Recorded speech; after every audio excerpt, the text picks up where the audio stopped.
So hello everyone दोस्तों 1000 videos की series में आज हमारा 342 नंबर का वीडियो एंड फ्रेंड्स मैं हूं गौरव कुमावत। स्वागत करता हूं आप सभी का इस नए वीडियो में। तो फ्रेंड्स हमारी जो सीरीज चल रही है ऑलरेडी, जिस टॉपिक पे मैं ऑलरेडी हमें डिस्कस कर रहा हूं मैट्रिक्स अलजेब्रा से रिलेटेड, हमारे पास उस प्लेलिस्ट में ऑलरेडी हमने 100 क्वेश्चंस डिस्कस कर लिए हैं, जिसकी प्लेलिस्ट की लिंक आप इस टाइम टैब से क्लिक करके भी एक्सेस कर सकते हो। और साथ ही साथ आज मैं जिस टॉपिक को लेकर बात करने वाला हूँ उस टॉपिक पर लेकर ऑलरेडी मैंने एक वीडियो डिस्कस कर लिया है, जिसकी प्लेलिस्ट की लिंक भी मैं इस टाइम आपको दे रहा हूँ। टैब से क्लिक करके आप एक्सेस कर सकते हो। सो चलिए शुरू करते हैं आज का वीडियो। सो देखिएगा हमारा जो क्वेश्चन है, क्वेश्चन नंबर 342, वो क्या बोलता है, डायगोनलाइज द मैट्रिक्स। हमारे पास में मैट्रिक्स को डायगोनलाइज करना है। अब यहाँ पे मैट्रिक्स हमारे पास में ए है, जिसका हमारे पास ऑर्डर क्या है, 3x3 है। ये तो था इनिशियली अंडरस्टैंडिंग। अब डायगोनलाइज किसी भी मैट्रिक्स को हम किस तरह से करते हैं, इसके लिए अगर मैं इसकी समरी से आपको इंट्रोड्यूस कराना चाहूँ कि हम यहाँ पे किन किन स्टेप्स से होकर गुजरेंगे, तो वहाँ पे देखिएगा हम मेरे पास में क्या क्या पॉसिबल स्टेप्स होंगे जिनको लेकर हम आगे चल के इस पे डिस्कस करने वाले हैं। ओके, तो देखिएगा what does it means actually when we come to diagonalize any matrix. So देखो, we have to find its diagonal form. First of all diagonalize करने का मतलब है कि हमें उसकी डायगोनल फॉर्म को निकालना है, जिसको हम यहाँ पे डी से रिप्रेजेंट कर रहे हैं। इट मीन्स अगर मैं इसके अल्टीमेट फॉर्मूले को लेकर बात करता हूँ यहाँ पे कि हमारे पास में इसका फॉर्मूला क्या यूज में लेने वाले हैं हम, जिसको ऑलरेडी हम समराइज करके याद रख लें, तो हम उस टाइम स्टेप्स को याद कर लें। ठीक है, तो देखो हमारे पास में फॉर्मूला अल्टीमेट क्या होगा, डायगोनल फॉर्म निकालना है तो D is equals to P inverse A P. A हमारे पास में मैट्रिक्स है and then P and P inverse हमारे पास में क्या है, तो देखो पी जो है उसको हम कहते हैं मॉडल मैट्रिक्स या फिर डायगोनलाइजेशन मैट्रिक्स। ओके, इसके दो नाम है, किसी भी नाम से हमारे पास में क्वेश्चन इस तरह से भी आ सकता है कि हमारे पास में इसको मॉडल मैट्रिक्स फाइंड आउट करके दीजिए या फिर डायगोनलाइजेशन मैट्रिक्स हमें फाइंड आउट करके दीजिए। यहाँ पे क्वेश्चन आया है कि हमें इस पर्टिकुलर मैट्रिक्स को डायगोनलाइज करना है, यानी कि कैपिटल डी की वैल्यू निकालिए, यानी कि पी इनवर्स ए पी को हमें मल्टीप्लाई करके परफॉर्म करके एट द एंड हमें देना है। अगर क्वेश्चन आता है कि हमें मॉडल मैट्रिक्स ही चाहिए या फिर डायगोनलाइजेशन मैट्रिक्स ही चाहिए, तो आपको केवल पी मैट्रिक्स निकाल के दे देनी है, वहां पे क्वेश्चन एंड हो जाएगा। ठीक है, तो देखो यहाँ पे मेरे पास में पी जो मैट्रिक्स है उसको मैं बताऊं, फर्स्ट ऑफ ऑल मैंने क्या कहा, एक पॉइंट क्या याद आया आपको कि D is equals to P inverse A P. Second step आपके पास में क्या है कि हमारे पास में capital P is equals to x1 x2 x3 से मिलाकर हमें एक मैट्रिक्स बना देनी है, सेम उसी ऑर्डर की जिस ऑर्डर की हमारे पास में गिवन मैट्रिक्स है, यानी कि 3x3 की ही हमें P मैट्रिक्स मिलने वाली है, जहां पे capital x1 capital x2 capital x3 उसके करस्पॉन्डिंग आइगन वेक्टर्स होंगे, जो कि हमारे पास में देखो यहाँ पे एक और चीज जो आपको समझनी ही चाहिए, जो कि बेसिक अंडरस्टैंडिंग है कि किसी भी मैट्रिक्स की जिसकी आप आइगन वैल्यूज फाइंड आउट करने वाले हो, वो जिस पर्टिकुलर ऑर्डर की है उसकी उतनी ही आइगन वैल्यूज हमें मिलती है। कहने का मतलब अगर 3x3 की एक स्क्वायर मैट्रिक्स है जिसके लिए आप आइगन वैल्यूज फाइंड आउट करने वाले हो, तो आपके पास में एक बेसिक, एक अल्टीमेट, एक कंक्लूजन ये बनना चाहिए माइंड में कि 3 आइगन वैल्यूज तो आएगी ही आएगी। तो एज इट इज यहाँ पे भी 3 आइगन वैल्यूज तो आएगी ही आएगी, और हर एक आइगन वैल्यू के करस्पॉन्डिंग उसके लिए आइगन वेक्टर निकल के आएगा। एज इट इज हमारे पास में 3 आइगन वैल्यू है तो 3 आइगन वेक्टर निकल के आएंगे, x1 x2 and then x3 के नाम से। ठीक है, तो देखो यहाँ पे x1 x2 x3, जहाँ पे कैपिटल X हमारे पास में आइगन वेक्टर को इंट्रोड्यूस कर रहा है। अब देखो हमें अगर इसकी डायगोनलाइजेशन मैट्रिक्स की डेफिनेशन जाननी है, तो डेफिनेशन क्या कहती है वो भी आपको पता होना चाहिए। A matrix is said to be diagonalizable if it is similar to the diagonal matrix. पहली बात तो डायगोनल मैट्रिक्स मैं आपसे उम्मीद करता हूं कि आपको पता होगी, क्योंकि इनिशियली जब हम टाइप्स ऑफ मैट्रिक्स पढ़ते हैं, सबसे पहला जो हमारा टॉपिक है मैट्रिक्स अलजेब्रा का, तो टाइप्स ऑफ मैट्रिक्स में पहली चीज़ होती है स्क्वायर मैट्रिक्स के बाद में डायगोनल मैट्रिक्स। तो डायगोनल मैट्रिक्स के बारे में भी अगर नहीं पता तो देख लो यहाँ पे a square matrix. First of all diagonal matrix तब होगी जब स्क्वायर मैट्रिक्स होनी चाहिए। ठीक है, प्रायर ये हमारे पास में कंडीशन है। तो यहाँ पे a square matrix whose elements above and below the principal diagonal are all zero. Principal diagonal के above and below are all the elements are क्या होना चाहिए, जीरो। सो यहाँ पे ये कंडीशन हुई किसके लिए, डायगोनल मैट्रिक्स के लिए। अब यहाँ पे डायगोनल मैट्रिक्स के अलावा मेरे पास में टर्म आया है सिमिलर। तो यहाँ पे डायगोनलाइजेबल कोई भी मैट्रिक्स तब होगी जब उसके लिए हमारे पास में सिमिलर होगा, किससे, डायगोनल मैट्रिक्स से। तो यहाँ पे सिमिलर का मतलब क्या होता है कि हमारे पास में similar matrixes have the same determinant value, यानी कि वो मैट्रिक्स डायगोनलाइजेबल तब होगी जब वो सिमिलर होगी डायगोनल मैट्रिक्स के। ठीक है, कहने का मतलब जो हमारे पास में डायगोनल मैट्रिक्स है उसके लिए जो डिटरमिनेंट वैल्यू आएगी वो सेम उसके लिए मैट्रिक्स के लिए आएगी, ठीक है। सो यहाँ पे अब बात करते हैं हमारा अल्टीमेट एम क्या होना चाहिए इस क्वेश्चन में आगे परफॉर्म करने के लिए।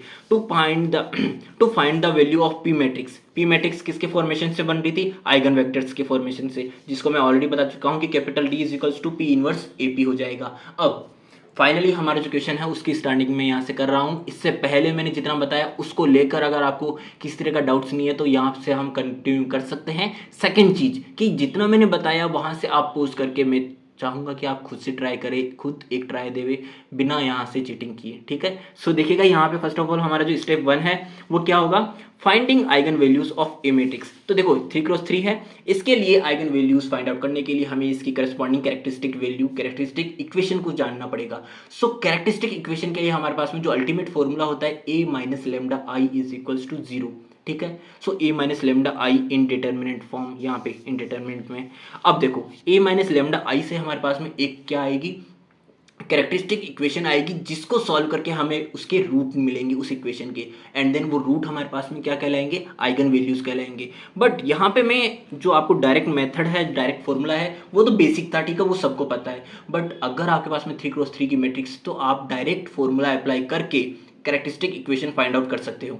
और ये सेम चीज मैं आपको बताने वाला हूँ 2x2 मैट्रिक्स के लिए भी, जो कि आपको याद रखने की ट्रिक भी मैं बताऊंगा, ठीक है। तो देखो यहाँ पे अगर मैं बात करता हूँ कि हमारे पास में 3x3 की कोई एक स्क्वायर मैट्रिक्स है जिसके लिए हम आइगन वैल्यूज फाइंड आउट करना चाहते हैं, तो 3x3 के लिए ऑलवेज ये फॉर्मूला अप्लाई कर सकते हैं, जिसको आप रट सकते हो, मैं डेफिनेटली ये कह सकता हूँ। तो यहाँ से मैं क्या कहूँगा? लेमडा क्यूब माइनस में S1 लेमडा स्क्वायर प्लस में S2 लेमडा माइनस में S3 इज इक्वल्स टू क्या होना चाहिए? 0। तभी तो इक्वेशन बनेगी। इक्वेट आप किसी की करेंगे, ठीक है, ये तो बेसिक है। अब देखो S1 हमारे पास में क्या होता है? Trace of that particular matrix, ठीक है। ट्रेस क्या होता है? जो हमारे पास में प्रिंसिपल डायगोनल एलिमेंट्स है उनका सम, ओके। एंड देन S2 हमारे पास में क्या होना चाहिए?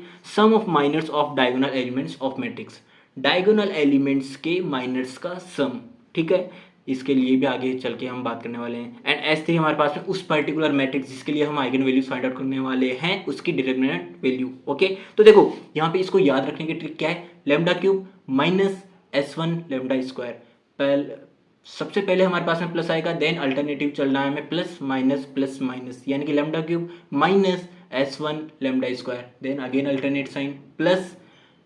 अब यहाँ पे लेमडा स्क्वायर की जगह पे हमारे पास में क्या आ जाएगा? लेमडा आ जाएगा, एंड देन आगे चल के लेमडा भी हट जाएगा, यानी कि मैं कहूँगा लेमडा क्यूब माइनस में S1 lambda square plus S2 lambda minus S3 plus minus, always starting किससे करनी है? प्लस से, ठीक है।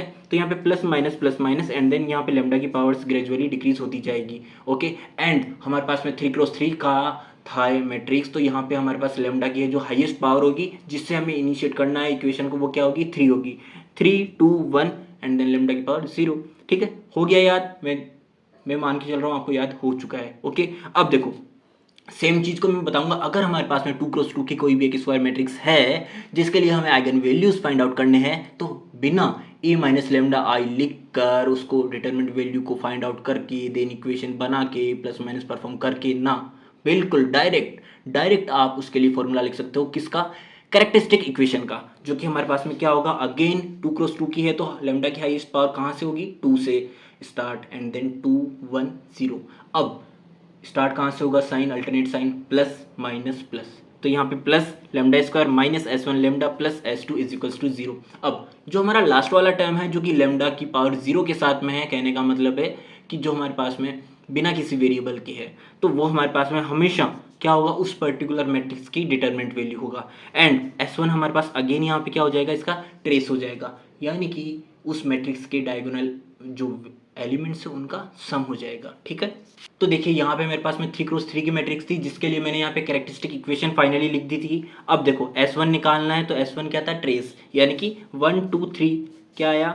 6। एज इट इज S2 की अगर मैं बात करता हूँ तो S2 क्या था? डायगोनल एलिमेंट्स के माइनर का सम, यानी कि अगर मैं 1 की बात करता हूँ तो 1 के करस्पॉन्डिंग हमारे पास में माइनर की क्या वैल्यू लेनी है? डिटरमिनेंट वैल्यू लेनी है, यानी कि 1 को मैंने इसकी करस्पॉन्डिंग रो एंड कॉलम को छोड़ा, एंड देन यहाँ पे 3 इंटू 2 6 माइनस 2 4, तो यानी कि यहाँ पे मेरे पास में क्या आ गया? 6 माइनस 2 4 प्लस सम करना था हमें डायगोनल एलिमेंट्स के माइनस का, ठीक है। तो यहाँ पे 2 के लिए बात करूँगा तो यहाँ पे करस्पॉन्डिंग रो एंड कॉलम को छोड़ा तो 3 and then minus minus plus का 2, यानी कि 3 प्लस 2 क्या आया 5, एंड देन यहाँ पे 3 के लिए बात करूँगा तो 3 के करस्पॉन्डिंग रो एंड कॉलम को छोड़ा एंड देन माइनर की वैल्यू यहाँ पे 2 आ गई एंड देन ये 0। तो यहाँ से इन सभी का मेरे पास में सम निकल के आया 11, यानी कि S2 की वैल्यू मेरे पास में क्या आ चुकी है 11।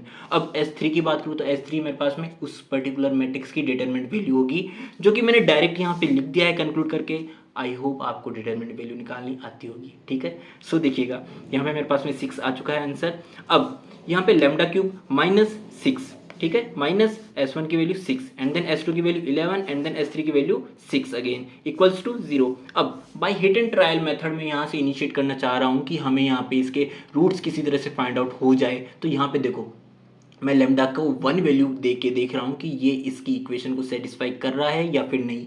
इक्वेशन सेटिस्फाई करने का मतलब क्या है, ये जिससे इक्वेट हो रखा है उसके वैल्यू हमें यहाँ से मिल रही है या नहीं। इक्वेट किससे हो रखा है 0, it means lambda is equal to 1 रखने पे हमें यहाँ पे वेरीफाई करने के लिए कि वो पर्टिकुलर जो हमने माना है वो उसका रूट हो सकता है कि नहीं, क्या होना चाहिए 0 होना चाहिए उसका वैल्यू। तो यहाँ पे मेरे पास में लैम्डा इज इक्वल टू 1 रखूंगा तो 1 माइनस 6 प्लस 11 माइनस का 6, यानी कि 11 plus 1 12 minus 12 is equals to 0, यानी कि ये हमारे पास में एक रूट हो सकता है पॉसिबल। ओके, तो यहाँ पे मैं कह दूंगा कि लैम्डा माइनस में 1 इसका क्या होगा, एक फैक्टर होगा।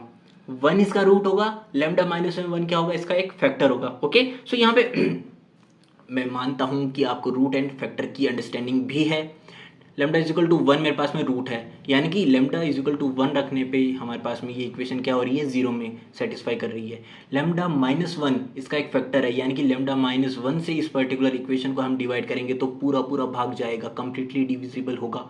वो भी मैं प्रूव करके बता देता हूँ। लो देखो, लैम्डा माइनस 1 से हम इसको डिवाइड करेंगे तो यहाँ पे फर्स्ट ऑफ ऑल हमारे पास लैम्डा है एंड देन यहाँ पे हमें लैम्डा से डिवाइड करेंगे लैम्डा क्यूब को, तो मेरे पास में क्या आ रहा है लैम्डा स्क्वायर, तो मैंने लैम्डा स्क्वायर लिख दिया है। अब लैम्डा स्क्वायर को मुझे इन दोनों से मल्टीप्लाई करके लिख देना है, यानी कि लैम्डा क्यूब माइनस में lambda square and then minus perform किया तो यहाँ पे ये कैंसिल आउट हो गया एंड यहाँ से मेरे पास में माइनस का 6 प्लस में 1 क्या आया माइनस का 5 लैम्डा स्क्वायर एंड देन ऊपर का मैंने रिमेनिंग एज इट इज उतार लिया है नीचे। अब देखो यहाँ पे इसमें मैं डिवाइड करूंगा लैम्डा का तो मेरे पास में क्या आया 5 लैम्डा, ओके, माइनस का 5 लैम्डा। सो माइनस के 5 लैम्डा को मैंने इन दोनों से मल्टीप्लाई करके नीचे लिख दिया है, यानी कि माइनस का 5 lambda square and then minus minus plus, यानी कि प्लस का 5 लैम्डा, यानी कि साइन मैंने जब माइनस का परफॉर्म किया है यहाँ पे माइनस किया है तो माइनस तो हो गया प्लस, प्लस हो गया माइनस, अगेन ये कैंसिल आउट हो जाएगा।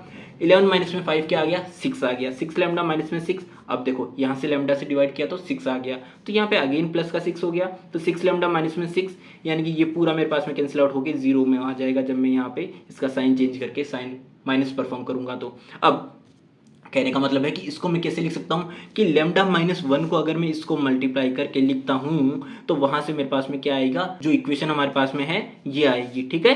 तो यहाँ से अब देखो लैम्डा माइनस में 1 इसका एक फैक्टर निकल के आ गया है। अब मैं इसके पर्टिकुलर फैक्टर्स की बात करूँ तो lambda square minus 5 lambda plus में 6 के हमें रूट्स फाइंड आउट करने के लिए हमें क्या करना पड़ेगा, इन दोनों को मल्टीप्लाई करना है। तो यहाँ पे 6 लैम्डा स्क्वायर आना चाहिए और यहाँ पे हमें माइनस 5 लैम्डा को इन दो टुकड़ों में करना है, दो टुकड़ों में इस तरह से तोड़ना है कि हमारे पास में उनके मल्टीप्लाई करने पर तो 6 लैम्डा स्क्वायर बने एंड देन उसका प्लस माइनस करने पे हमारे पास में क्या आए, खुद माइनस का 5 लैम्डा आ जाए, यानी कि माइनस का 3 एंड देन माइनस का 2 क्या आ रहा है प्लस का 6 एंड देन माइनस का 3 लैम्डा माइनस का 2 लैम्डा, यानी कि प्लस का 6 lambda square and then minus का 3 लैम्डा एंड देन माइनस का 2 लैम्डा का सम क्या आ रहा है माइनस का 5 लैम्डा। इट मीन्स हमारे पास में -3 एंड -2 लैम्डा इसके दो टुकड़े ऐसे पॉसिबल हो सकते हैं जो कि इस कंडीशन को फुलफिल कर रहे हैं।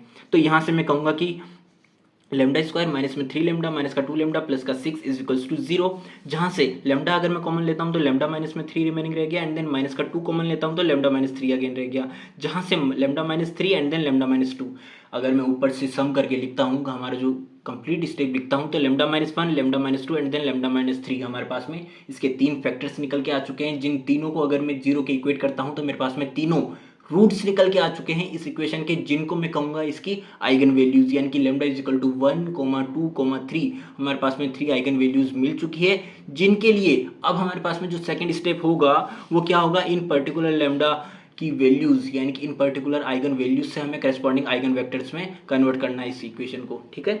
तो यहाँ से हमारे पास में इस मैट्रिक्स के लिए आइगन वेक्टर्स फाइंड आउट करने वाले हैं अब। तो देखो अगर मैं आइगन वेक्टर्स की बात करूं लैम्डा इज इक्वल टू 1 के लिए, तो ए माइनस लेमडा आई जो हमारा कैरेक्टरिस्टिक इक्वेशन के लिए फॉर्मूला था उसी का एक्सटेंशन है इसका फॉर्मूला, जो कि हमारे पास किसका है, आइगन वेक्टर्स का।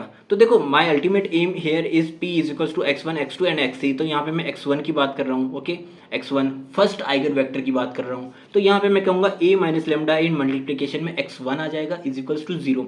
तो यहाँ पे लेमडा की वैल्यू 1 है, यानी कि a माइनस आई क्या है, आइडेंटिटी मैट्रिक्स। तो देखो a माइनस आई, 1 माइनस 1 केवल हमारे पास डायगोनल वैल्यूज़ है, तो डायगोनल वैल्यूज़ को ही हम परफॉर्म करेंगे, बाकी तो सब जीरो है जिससे हमें कोई भी इफेक्ट पड़ेगा नहीं, ठीक है। तो 1 माइनस 1 0, 2 माइनस 1 1, 3 माइनस 1 2 एंड बाकी ये values as it is. And then हमारे पास में x1 के लिए x y एंड z इसको ओपन करके हमने लिख दिया है।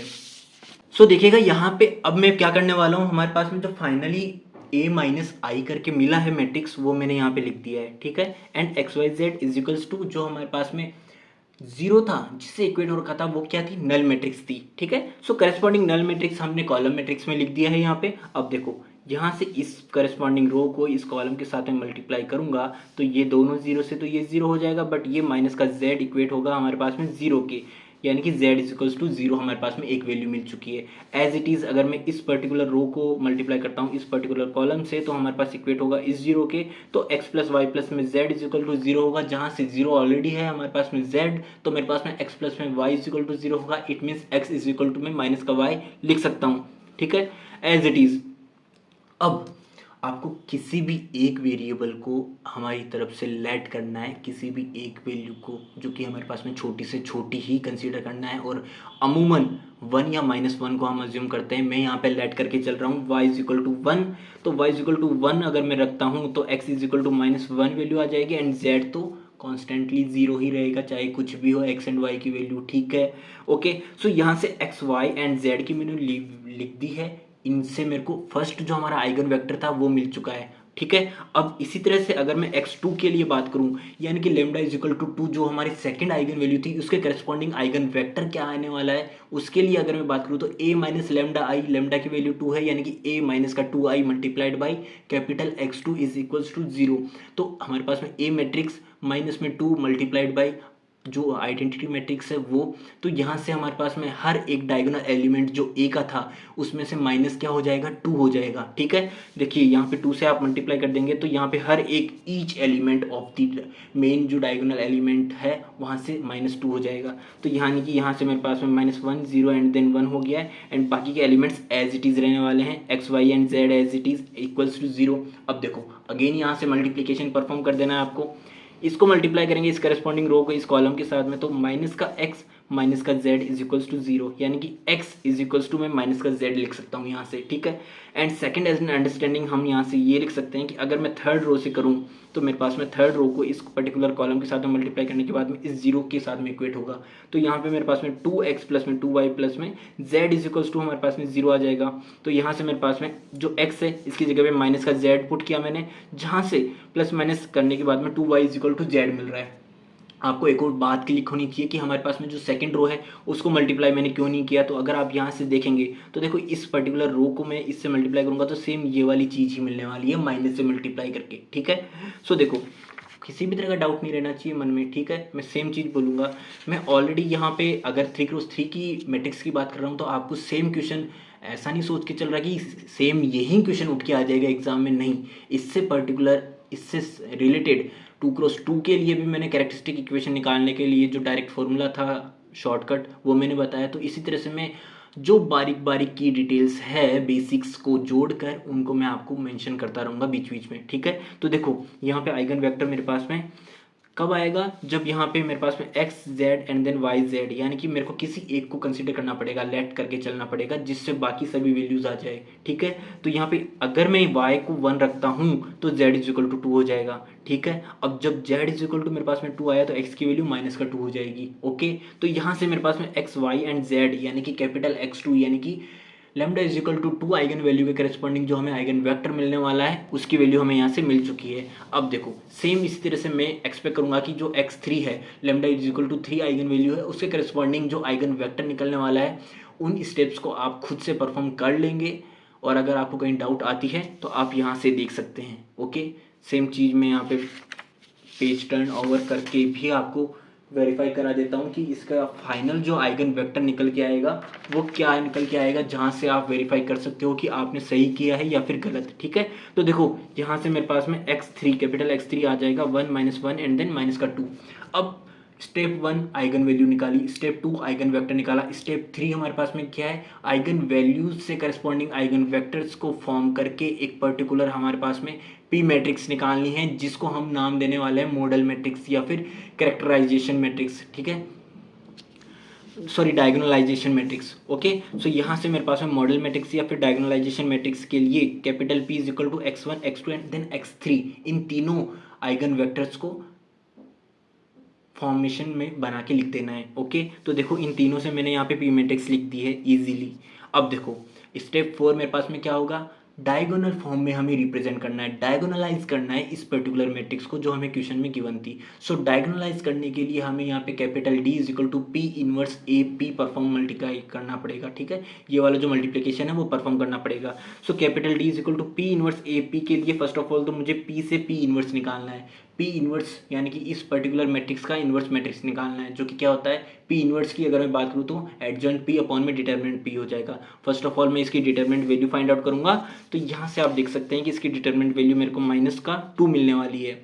अब -2 तो मिल गया, इसका डिटरमिनेंट वैल्यू मैं बात करूंगा एडजॉइंट ऑफ जो पर्टिकुलर मैट्रिक्स है P, वो हम किस तरह से फाइंड आउट करने वाले हैं। देखिएगा, पहली चीज़ तो -1 to the power m plus n इस तरह से साइन होता है इसमें, जो कि आपको पता है ऑलरेडी। ठीक है, ये सोच के ये मान के चल रहा हूँ। और इसका अगर मैं बेसिक बताऊँ कि यहाँ पे ट्रिक क्या रहती है 3x3 मैट्रिक्स के लिए, तो वो ये रहती है कि यहाँ पे देखिएगा इस शेप के अंदर, इस पर्टिकुलर शेप के अंदर इस क्वाड्रिलेटरल में इन 4 साइड्स के साथ में मेरे पास में माइनस साइन की प्रेजेंस आपको मिलेगी। ठीक है, यहाँ पे और बाकी की रिमेनिंग जो प्लेसेस है वहाँ पे प्लस का साइन रहेगा। ठीक है, एंड इससे जो मैट्रिक्स मिलेगी उसका हमें ट्रांसपोज करना है, तब हमें मिलेगी पर्टिकुलर मैट्रिक्स की एडजॉइंट मैट्रिक्स। अब देखो यहाँ पे 0 किस तरह से आया है इसके लिए बता दूं मैं, इस पर्टिकुलर एलिमेंट के लिए मैं परफॉर्म करने वाला हूँ इसका एडजॉइंट। तो यहाँ पे इसकी करस्पॉन्डिंग रो एंड कॉलम को मैंने छोड़ा एंड देन यहाँ से इनको मल्टीप्लाई किया, क्रॉस मल्टीप्लाई, तो -2 एंड देन माइनस माइनस +2, यानी कि -2 + 2 मेरे पास में क्या आ गया, 0 आ गया। इसी तरह से मैंने -2 के लिए परफॉर्म किया, तो करस्पॉन्डिंग रो एंड कॉलम को छोड़ा एंड देन 1 मल्टीप्लाइड बाई -2 यानी कि -2 माइनस में 0, तो -2 मैंने लिख दिया है। एज इट इज़ इन सभी एलिमेंट्स के लिए एक एक करके आपको परफॉर्म कर देना है एंड देन उसका ट्रांसपोज जब हम लिखेंगे तो ये मेरे पास में पी मैट्रिक्स की एडजॉइंट मैट्रिक्स आ चुकी है। अब देखो एडजॉइंट ऑफ पी अपॉन में डिटर्मिनेंट ऑफ पी, यानी कि 1 अपॉन में -2 मल्टीप्लाइड बाय ये हमारे पास में जो एडजॉइंट मैट्रिक्स थी पी मैट्रिक्स की वो हमने लिख दी है। अब देखो हमें क्या लिखना है, कैपिटल डी, जो कि क्या था पी इनवर्स ए पी, यानी कि पी इनवर्स ए पी यानी कि 1 बाई जो -2 था मैंने माइनस को इस मैट्रिक्स में मल्टीप्लाई कर दिया अंदर, तो P inverse A and then P. ठीक है, ये तीनों मैट्रिक्स को हमें इजीली यहाँ पे मल्टीप्लाई करके लिख देना है। जहाँ पे आपको एक्यूरेसी पे बहुत ज़्यादा ध्यान रखना है कि एक भी प्लस माइनस मल्टीप्लाई करने में आपको गलती नहीं होनी चाहिए, क्योंकि अगर आपने एक भी रो में मल्टीप्लाई करने में गलती की तो आपकी जो डायगोनल मैट्रिक्स है, जो डायगोनलाइज करने के बाद में हमें मैट्रिक्स मिलने वाली है वो हमें नहीं मिलेगी यहाँ पे, जिस कारण से हमारा पूरा जो क्वेश्चन है वो गलत हो जाएगा। इस कारण से हमें ये ध्यान रखना है कि कहीं भी एक भी मिस्टेक नहीं होनी चाहिए परफॉर्म करने में प्लस एंड माइनस को। ठीक है, सो यहाँ पे देखो 1/2 को मैंने एज इट इज़ रखा और इन दोनों मैट्रिक्स के मल्टीप्लिकेशन से मुझे ये मैट्रिक्स मिल जाएगी। एंड इसको भी मैंने परफॉर्म नहीं किया है क्योंकि मैट्रिक्स मल्टीप्लिकेशन बहुत बेसिक है, जो कि आप लोगों को ऑलरेडी आना चाहिए। ठीक है, सो देखो यहाँ पे अब मैं क्या करने वाला हूँ, इन दोनों मैट्रिक्स को मल्टीप्लाई करके मैंने सेम मैट्रिक्स लिख दी है एंड देन इसमें हमें हर एक एलिमेंट में 2 से डिवाइड कर देना है, यानी कि 1 2 एंड देन 3 आ जाएगा। 2 1 ज़ा 2, 2 2 ज़ा 4, 2 3 ज़ा 6, एज इट इज़ 1 2 एंड 3 लिख दिया है एंड बाकी के एलिमेंट्स हमारे पास में 0 बने हैं, जो कि इसकी डायगोनल फॉर्म है। यानी कि हमें ए मैट्रिक्स के लिए हमने क्या कर दिया है, इसको डायगोनलाइज कर दिया है। ओके, सो फाइनली दोस्तों ये हमारा जो पर्टिकुलर टॉपिक था, इससे रिलेटेड एक प्रॉब्लम मैंने सॉल्व कर दी है, एक नहीं मैं कहूँगा 2 प्रॉब्लम सॉल्व कर दी है। अगर इस क्वेश्चन में आपसे पूछा जाता है कि इसकी मॉडल मैट्रिक्स या फिर डायगोनलाइजेशन मैट्रिक्स बताइए, तो वहाँ पे इससे जो प्रायर स्टेप था उस तक हो जाएगा इस क्वेश्चन का सॉल्यूशन। बट अगर वो कहता है डायगोनलाइज या फिर डायगोनल फॉर्म में कन्वर्ट करके बताइए, तो वो यहाँ तक आ जाएगा। ठीक है, इसका एक और है पॉसिबल क्वेश्चंस जो बन सकता है, जो कि हमारे पास में इस प्लेलिस्ट से जाकर, आप इसकी प्लेलिस्ट से जाकर उस क्वेश्चन को भी देख सकते हो, जहाँ पे मैंने प्राय जितने भी क्वेश्चंस बन सकते हैं उन सभी के बारे में डिस्कस किया है वहाँ पे इस पर्टिकुलर टॉपिक से, डायगोनलाइजेशन ऑफ मैट्रिक्स से। ठीक है, सो ये था हमारा आज का वीडियो। अगर आपको क्वेश्चन समझ में आया हो तो एक तरह से गुरु दक्षिणा मान लीजिए, या फिर अपने बड़े भाई के तौर पे, हेल्प करने के तौर पे आपको सब्सक्राइब एंड देन अपने बैच के साथ में शेयर जरूर करना है इसको। मिलते हैं हमारे नेक्स्ट वीडियो में, तब तक के लिए अपना ध्यान रखिएगा।